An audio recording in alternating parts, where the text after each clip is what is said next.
یہ آیہ کریمہ اور یہ حدیث پاک جو سنا رہا ہوں، یہ دو اور بھی ہیں، مگر یہ ایک ایسی آیت ہے جس سے میں سما کی اصل کو اخذ کرتا ہوں۔ ایک چیز ہوتی ہے ہیئت، کسی چیز کی حالت، اس کی ہیئت اور حالت میں کئی چیزیں شامل ہوتی ہیں، وہ ایک الگ موضوع ہے، اس ہیئت اور حالت پر گفتگو نہیں کر رہا۔ جو اس کی ہیئت ہے اور حالت ہے، اس پر میں نے ایک 1000 صفحے کی کتاب لکھی ہے، سما پر اور اس کے اندر وجد پر اور رقص و سرور پر۔ وہ حدیث پاک کی کتاب ہے، وہ بھی چھپی نہیں ہے، وہ مطبوعات کے جو زیر طبع کتب کے سلسلے میں پڑی ہوئی ہے اپنی باری کے انتظار میں، لیکن جو اصل ہے، روٹ سما کی، وہ اس آیت کریمہ سے اخذ کرتا ہوں، اور آگے ایک حدیث پاک آ رہی ہے، اس میں آقا علیہ السلام کا حکم ہے، فرمان ہے، تو اس سے اخذ کرتا ہوں۔ اس لیے میں اپنا مشرب وسیع رکھتا ہوں، جس میں تمام اذواق کی، ہر قسم کے ذوق کی نہ صرف گنجائش ہوتی ہے بلکہ اس کی ضرورت ہوتی ہے۔ دین جامع الاذواق ہے، دین تمام قسموں کے اذواق، ذوق جو ہوتے ہیں ان کا مجموعہ ہے۔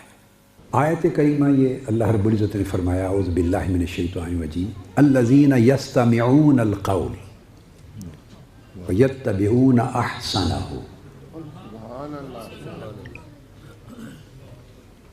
وہ لوگ جو قول کو سنتے ہیں، قول قوالی کا مادہ ہے، قال یقول قول، اس قول سے قوالی نکلی ہے، قوال قول سے نکلا ہے، اور یہ قوال کا لفظ اور یہ پاکستان اور ہندوستان کا پیدا کردہ نہیں ہے، یہ تابعین، اتباع التابعین کے زمانے میں آقا علیہ السلام کے 100 سال کے بعد کے عرصے میں وہ جو ائمہ سلف صالحین تھے، ان کی بہت دقیق کتب اور ذخائر مطالعہ کرنے سے ان کے ہاں بھی قوال کا لفظ ملتا ہے۔ اس کی شکل، اس کی حیت کیا تھی، وہ یقیناً مختلف ہوگی، زمانوں کے ساتھ ساتھ کلچر بدلتا ہے، حالات بدلتے ہیں، تقاضے اور شؤون بدلتی ہیں، وہ بدلتی رہتی ہیں، مگر اصل کی بات کر رہا ہوں، اوریجن۔ تو قرآن مجید میں فرمایا گیا، وہ لوگ یستمعون القول، جو قول کو سنتے ہیں، قول کو سنتے ہیں۔ عام مفسرین نے جو ائمہ تفسیر ہیں، انہوں نے یہاں القول سے مراد قرآن مجید لیا۔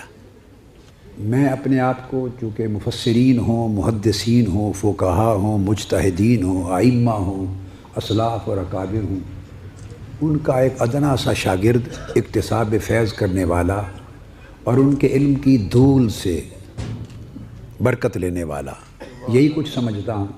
ہمارا نہ یہ دعویٰ ہے نہ یہ حقیقت ہے کہ ہم ان کے مرتبے کے لوگ نہیں ہیں، ہم اکتساب فیض کرنے والے ہیں، انہوں نے علم کی جو دھول دی اس میں سے لیتے ہیں، یہ بات اپنی جگہ ہے، مگر ان اکابر سے حاصل ہونے والی برکتوں کی وجہ سے کبھی کبھی تفسیر کا باب ہو یا شرح حدیث کا باب ہو یا شرح فقہ کا باب ہو، علوم میں استنباط میں، استخراج میں، معانی کو اخذ کرنے میں کبھی کبھی میں قرآن و سنت کے اصولوں کے تحت رہتے ہوئے ایسی شرح اور تفسیر بھی کر لیتا ہوں اور پوری زندگی کرتا رہا ہوں، اور اس کو منع نہیں سمجھتا اپنے اوپر، جو ان مفسرین اور بزرگوں کے قول یا رائے سے تو مختلف ہوتی ہے مگر قرآن و سنت کے اصولوں کے تابع ہوتی ہے۔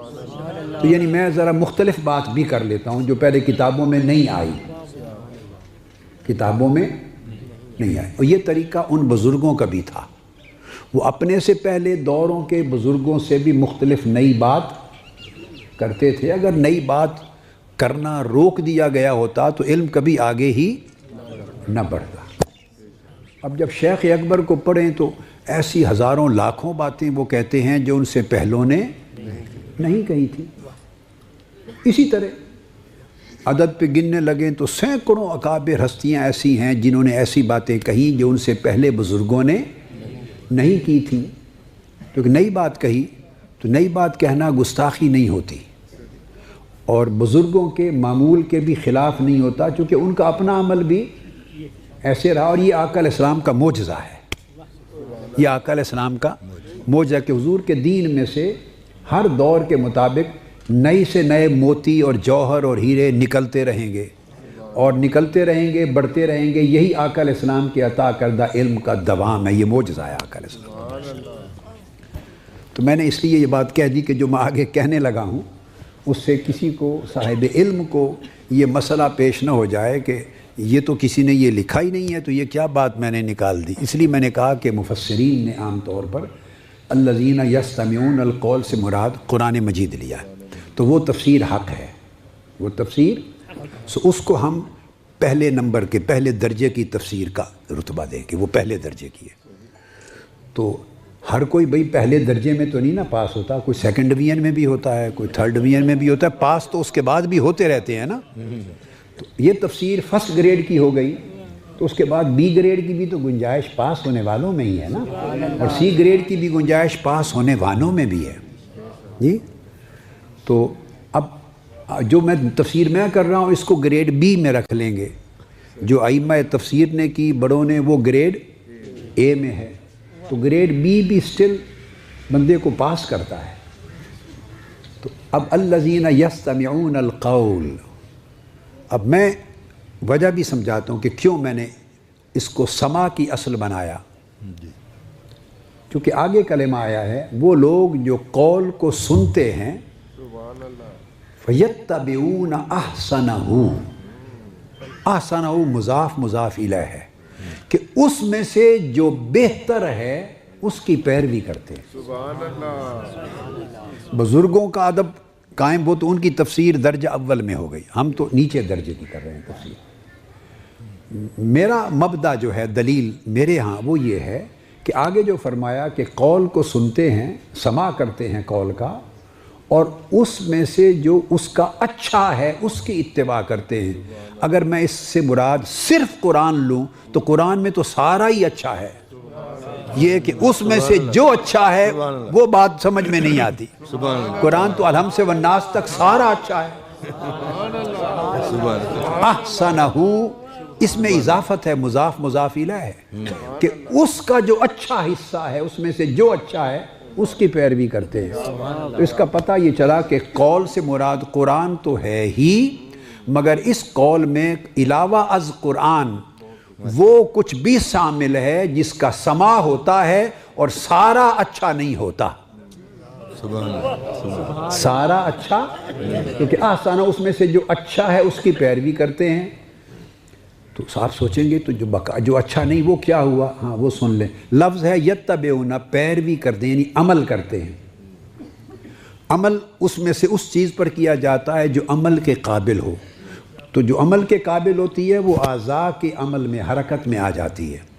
تو کچھ عمل کے لیے جو ہوتا ہے اس پہ عمل کر لیتے ہیں، کچھ ذہن میں رکھنے کے قابل ہوتا ہے اس کو وہاں رکھ لیتے ہیں، کچھ دل کو ذوق دینے کے قابل ہوتا ہے وہ دل کو ذوق اور کیف دے دیتے ہیں، کچھ جھومنے اور سرور لینے کے قابل ہوتا ہے اس سے کیف و سرور لے لیتے ہیں، جو حصہ عمل کے قابل ہوتا ہے اس کی عملاً پیروی کرتے ہیں۔ تو اس کو مبدأ استدلال کہتے ہیں۔ اس کی وجہ سے میں جو سماع ہے تو سماع احسن، تو اس کی اصل میں اس آیت سے اخذ کرتا ہوں۔ یہ تو ایک بات ہو گئی۔ اب حدیث پاک، اگر حدیث پاک سے تائید مل جائے، قرآن مجید کا ایک مفہوم کسی مفسر نے، کسی نے اخذ کیا، قرآن مجید کے کسی طالب علم نے اخذ کیا اور اس کی تائید پھر حدیث سے اس کی اصل کی مل جائے تو وہ پھر اخذ کیے ہوئے مفہوم کو اور تقویت دیتا ہے۔ تو صحیح بخاری شریف میں ہے اور مسلم شریف میں بھی متفق علیہ حدیث ہے۔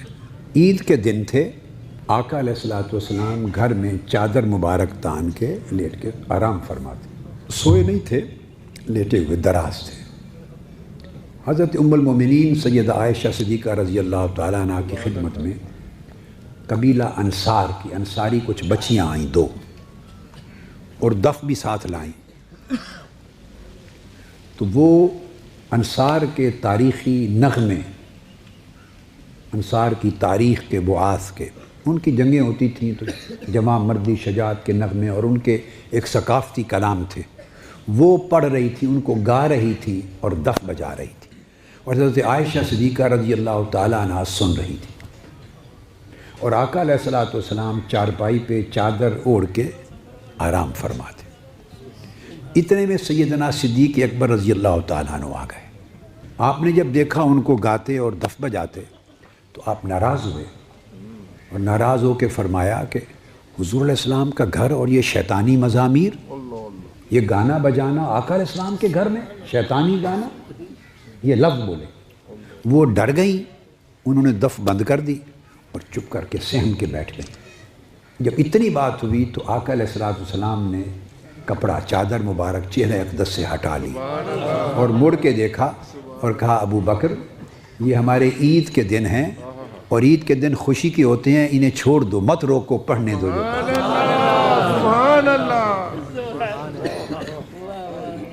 اب سیدنا صدیق اکبر رضی اللہ تعالیٰ عنہ کا فرمانا بھی سنت ہے، چونکہ وہ خلفائے راشدین میں اول ہیں، اور آقا علیہ السلام نے فرمایا علیکم بسنتی و سنت الخلفاء الراشدین المہدیین۔ تو انہوں نے جو کہا وہ بھی حضور کی سنت کا حصہ ہے، وہ بھی سنت ہوا۔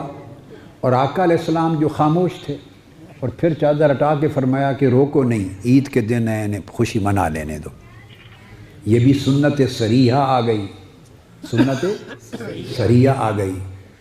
تو سیدنا صدیق اکبر کے منع کرنے کی سنت سے طریقہ نقش بندیہ نکلا، اور آقا علیہ السلام جو خاموش لیٹے ہوئے تھے، نہ منع فرما رہے تھے نہ اجازت دے رکھی تھی، مگر سن رہے تھے، اس سے طریقہ قادریہ اور سور وردیہ نکلا۔ اور جب فرمایا ان کو چھوڑ دو، منع نہ کرو، عید کے دن ہے، گا لینے دے، اس سے طریقہ چشتیہ نکلا۔ سبحان اللہ، سبحان اللہ۔ تو تمام سلاسل اس ایک حدیث سے نکلے۔ یا رسول اللہ، یا علی،